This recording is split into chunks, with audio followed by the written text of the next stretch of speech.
अपनी मंजिल का आखिरी सबक सुनाने के लिए पाँच वफ़ादी किराम जो खुश नसीब हमारे दरमियान में मौजूद है।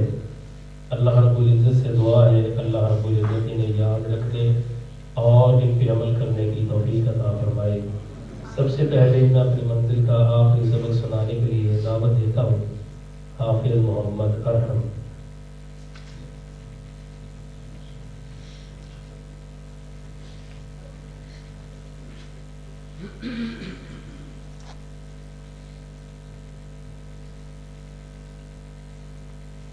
أعوذ بالله من الشيطان الرجيم. بسم الله الرحمن الرحيم. صبغة الله ومن أحسن من الله صبغة ونحن له عابدون. قل أتحاجوننا في الله وهو ربنا وربكم ولنا أعمالنا ولكم أعمالكم ونحن له مخلصون.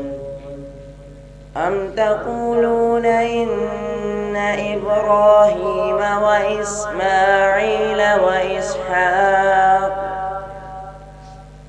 وإسحاق ويعقوب والأسباط فكانوا هودا أو نصارى. قل أأنتم أعلم أم الله؟ ومن أظلم ممن كتم شهادة عنده من الله وما الله بغافل عما تعملون. تلك أمة قد خلت لها ما كسبت ولكم ما كسبتم ولا تسألون عما كانوا يعملون. صدق الله العظيم.